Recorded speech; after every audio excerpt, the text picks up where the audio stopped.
Thursday night at 6 o'clock. We hope you're safe. I'm Joshua Short. And I'm Lauren Moss. We start with an exclusive story which 16 News Now first broke to you this morning about Knute Rockne's reburial at Notre Dame. Yeah, our Tricia Soma was invited by the Rockne family to document this historic moment. She joins us now in studio. Long day for you with this exclusive story. Tell us about it. So worth it, Josh. Yeah. You know, for decades, people have asked the question, why isn't Knute Rockne buried at Notre Dame? Well, now he is.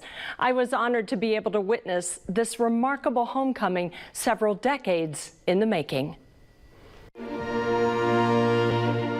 You know, I mean, he's been here 93 years, and who would have thought that we were attempting to do this? Jean Ann Rockne is the granddaughter of legendary coach Knute Rockne, or Knute, as his family calls him. My father is the youngest son of Knute and Bonnie. We visited her family's plot at Highland a week before the move. This is grandfather Knute, and this is grandmother Bonnie, and this is my Uncle Bill.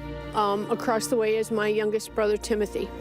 When Rockne was killed in a plane crash in 1931, his body was brought back to South Bend.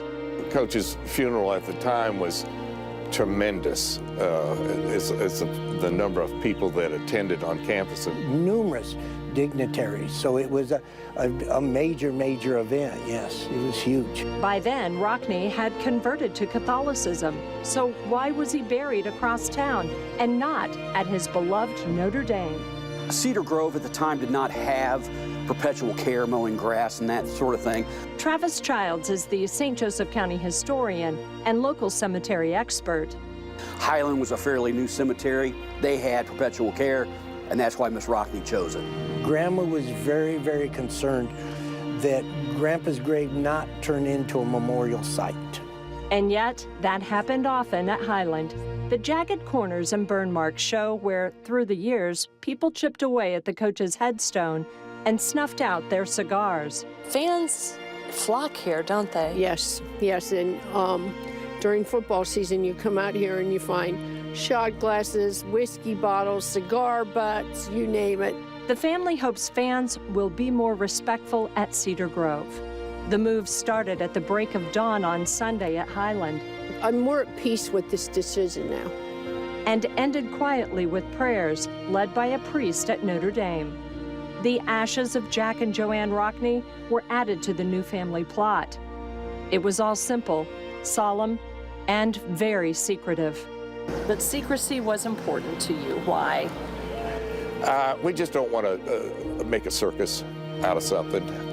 Just pay the reverence that is due and just keep it at the appropriate level. I'm glad he's here. I know Notre Dame will look after the family, so I feel comfortable knowing that he'll be cared for forever. How do you feel? I'm sad, and I feel very relieved. And everybody is at home where they belong now.